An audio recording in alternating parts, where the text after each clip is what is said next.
आज हम लोग भगवत गीता के तीसरे अध्याय की ओर चलते हैं। प्रथम दो अध्याय समाप्त हो चुके हैं, तो आज तीसरे अध्याय की शुरुआत हम लोग करते हैं। तो तीसरे अध्याय का पहला श्लोक जो है वो अर्जुन के भगवान श्री कृष्ण से जो प्रश्न पूछे जाते हैं उससे प्रारंभ होता है।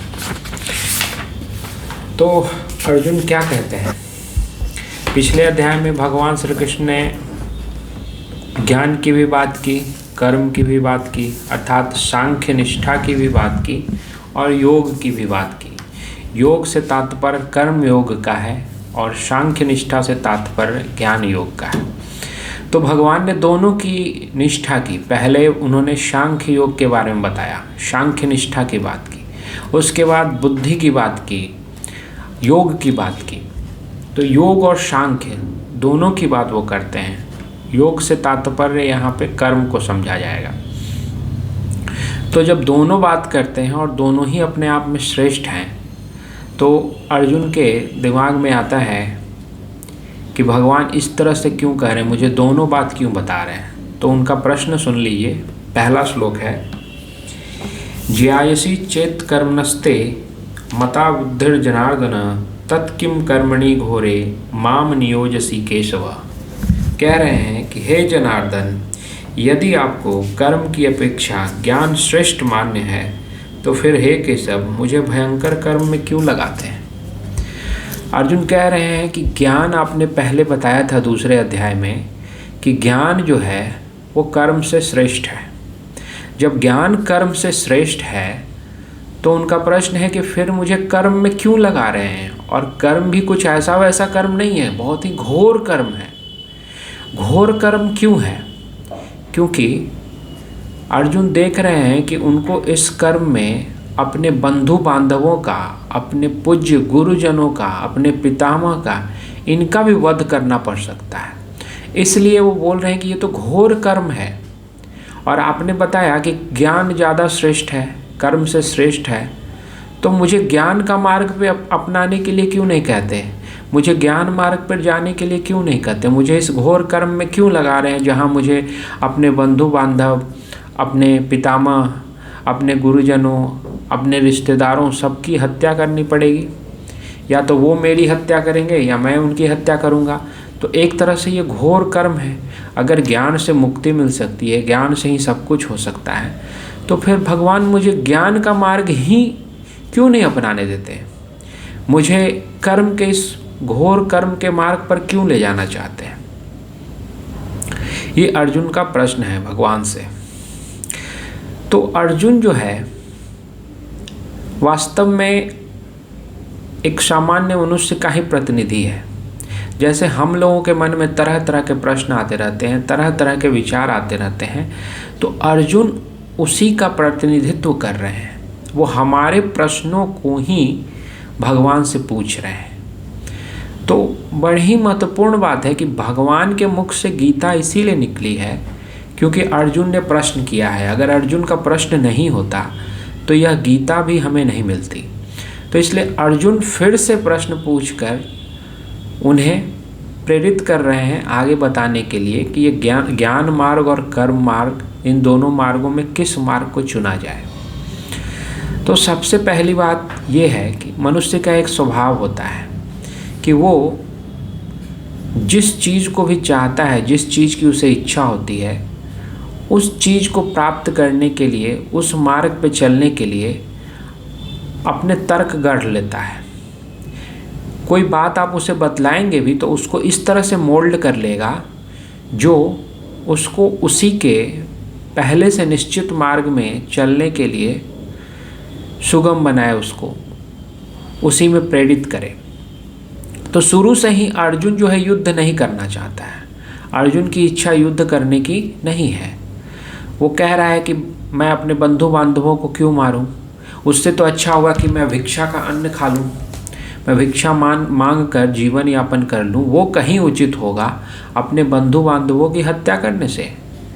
मैं उनके रुधिर से सने हुए इस भूमि और इस राज्य का भोग कैसे करूंगा? वो कहते हैं कि अपने बंधु बांधवों के खून से सने हुए इस राज्य का सुख मैं कैसे भोग सकता हूँ। ये शुरू पहले ही अध्याय में ये सब वचन वो बोल रहे हैं।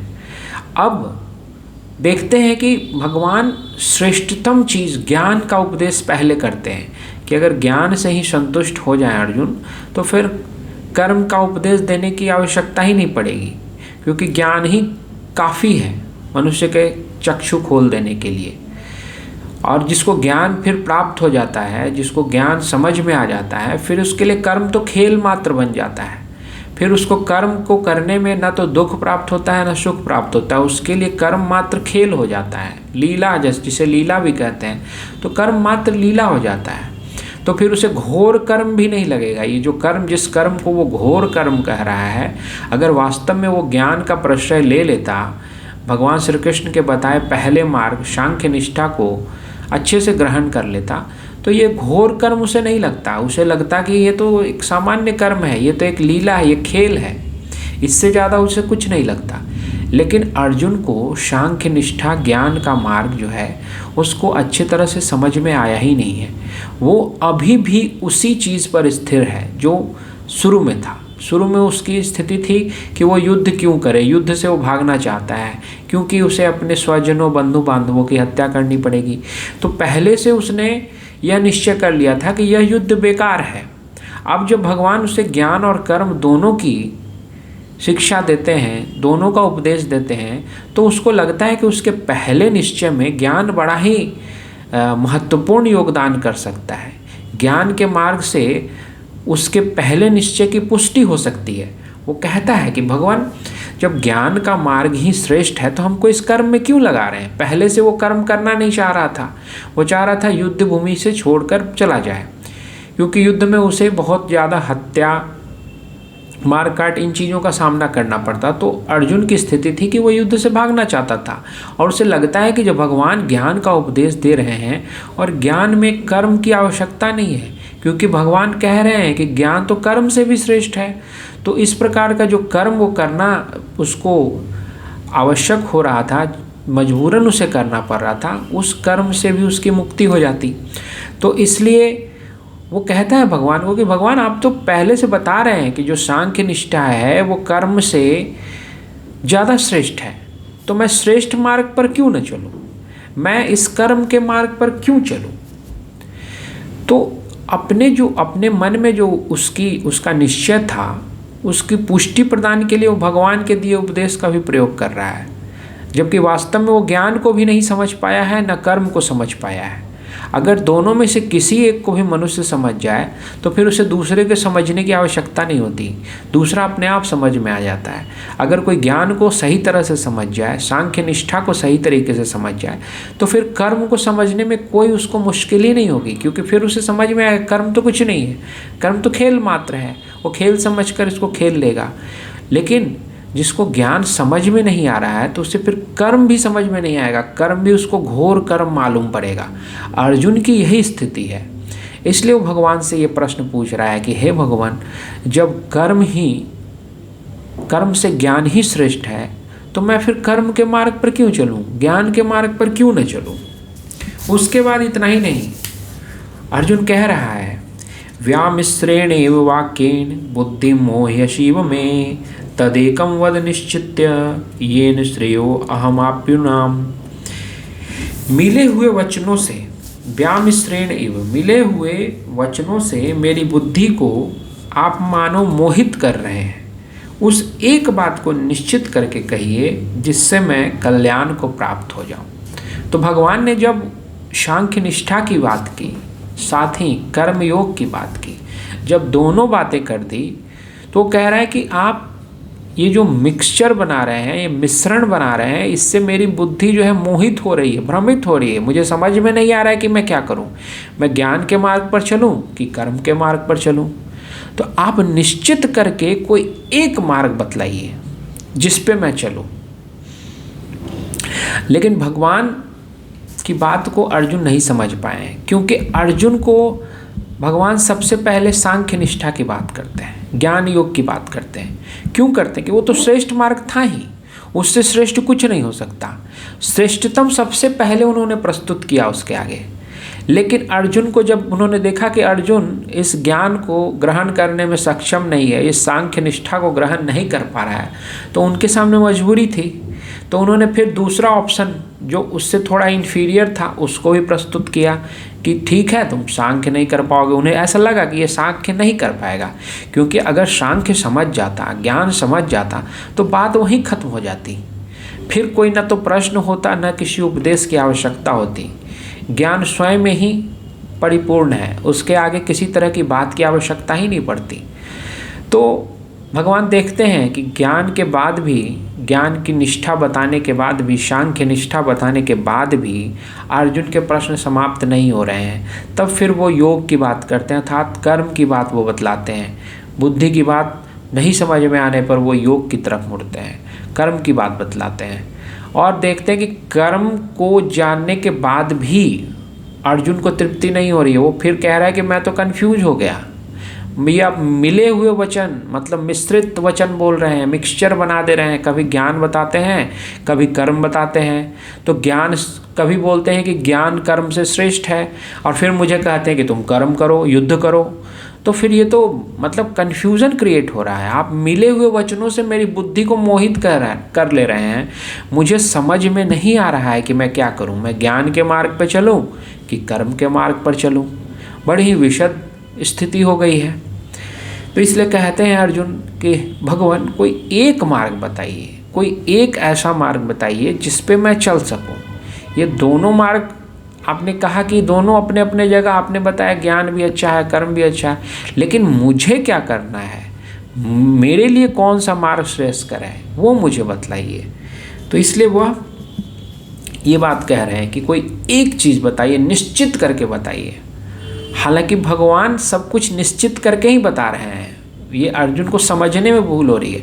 भगवान ने निश्चित करके ही सांख्य की निष्ठा बताई थी कि एक बार अगर अर्जुन इस सांख्य निष्ठा को समझ जाएगा तो फिर मुझे कहने की कोई आवश्यकता ही नहीं होगी, कुछ भी कहने की, आगे कुछ बतलाने की भी ज़रूरत नहीं है।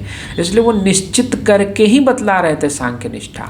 लेकिन जब उन्होंने महसूस किया कि इससे भी अर्जुन का काम नहीं बन पा रहा है, अर्जुन वहीं का वहीं खड़ा है, वो आगे बिल्कुल नहीं बढ़ रहा है, तब फिर उन्होंने कर्मयोग की निष्ठा बताई, कर्मयोग के बारे में बातचीत की। वो भी निश्चित करके बताई कि अर्जुन को कर्मयोग में ही कल्याण हो जाए।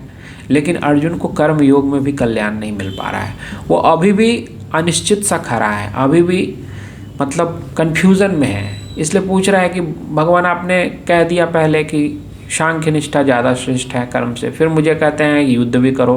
तो ये तो कन्फ्यूज़न हो रहा है, तो मुझे एक मार्ग बतलाइए, निश्चित करके बतलाइए। वो जोड़ दे के कहते हैं कि मुझे निश्चित करके एक ही मार्ग बतलाइए जिससे मुझे कल्याण प्राप्त हो। तो भगवान क्या कहते हैं आगे सुनिए। लोके अस्मिन् द्विविधा निष्ठा पुरा प्रोक्ता मया नघ ज्ञान योगेन सांख्यानाम कर्म योगेन योगिनाम। कह रहे हे निष्पाप, अनघ, अर्जुन को कह रहे अनघ, निष्पाप कह रहे हैं कि हे अर्जुन तुम तो निष्पाप हो।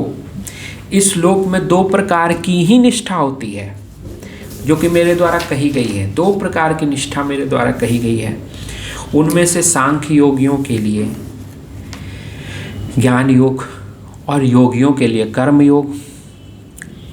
तो दो प्रकार की निष्ठा भगवान पहले बतला चुके हैं, उसी को भगवान कह रहे हैं कि मैंने दो प्रकार की निष्ठा पहले तुमको बताई है। एक तो सांख्य योग की निष्ठा बताई जो कि सांख्य योगियों के लिए, ज्ञान योगियों के लिए, और दूसरी योग की निष्ठा बताई अर्थात कर्म योग की निष्ठा बताई जो कर्म योग के लिए है। ठीक है, फिर आगे बताते हैं न कर्मणाम नारंभा नैष्कर्यं पुरुषो अश्नुते न च सन्न्यासानादेव सिद्धिं समधिगच्छति। पुरुष अर्थात मनुष्य को पुरुष कह रहे हैं कि पुरुष न तो कर्मों का आरंभ किए बिना निष्कर्मता को प्राप्त होता है और न केवल त्याग मात्र से सिद्धि को प्राप्त होता है। अब बहुत ही मतलब गूढ़ बात बतला रहे हैं कि तुम बिना कर्म का आरंभ किए निष्कर्मता को नहीं प्राप्त कर सकते। यानी जो ज्ञान योग जिसको वो सरल समझ रहा है कि इसमें कर्म करने की कोई आवश्यकता नहीं है, निष्कर्मता है, मतलब मुझे तो कर्म करना ही नहीं पड़ेगा। लेकिन भगवान कह रहे हैं कि नहीं, कर्म को बिना आरंभ किए निष्कर्मता को कोई प्राप्त नहीं कर सकता। और न ही कर्मों के त्याग से, संन्यास मतलब क्या, कर्मों के त्याग से किसी को ज्ञान मिल सकता है। सिर्फ कर्मों का त्याग कर दे तो वो ज्ञानी हो जाए, ऐसा नहीं हो सकता। और बिना कर्म किए कोई निष्कर्मता को भी प्राप्त नहीं कर सकता। यानी भगवान कह रहे हैं कि ये जो तुम समझ रहे हो ना कि दोनों अलग अलग चीज़ें हैं, मतलब कि तुम ज्ञान योग को अच्छे से समझ लो तो कर्म की आवश्यकता नहीं है, और कर्म को समझ लो तो ज्ञान की आवश्यकता नहीं है, ये बड़ी भूल कर रहे हो। ये दोनों एक दूसरे से जुड़ी हुई चीज़ें हैं, भगवान ये बतला रहे हैं। भगवान कह रहे हैं कि तुम अगर कर्म नहीं करोगे ना तो निष्कर्मता को प्राप्त नहीं कर सकते। मतलब कर्म करके ही निष्कर्मता को प्राप्त किया जा सकता है। और साथ ही कह रहे हैं कि सिर्फ कर्म का त्याग कर दोगे तो ज्ञान मिल जाएगा, ऐसा भी नहीं है, ऐसा भी नहीं है। ये अधूरी बात है। सिर्फ कर्मों के त्याग से ज्ञान नहीं मिलता, और न ही कर्म को बिना किए निष्कर्मता को प्राप्त कर सकता है आदमी। यानी तुम्हारी जो ये तुम बहुत बड़ी भूल कर रहे हो कि कर्म का हम त्याग कर देंगे तो ज्ञान मिल जाएगा। मतलब ज्ञान के लिए कर्म की ज़रूरत नहीं है और कर्म के लिए ज्ञान की ज़रूरत, मतलब दोनों अलग अलग। जो अर्जुन दोनों को सेपरेट समझ रहा है, सेपरेट मार्ग समझ रहा है, लेकिन दोनों सेपरेट मार्ग है नहीं। ज्ञान योगी के लिए भी कर्म को छोड़ना संभव नहीं है, और कर्म योगी को भी पूर्ण रूप से ज्ञान को छोड़ना संभव नहीं है। भगवान आगे और इसको अच्छे से डिटेल में समझाएंगे, तो अगली एपिसोड में मैं आपको और डिटेल से इसको समझाऊंगा। अभी इतना ही।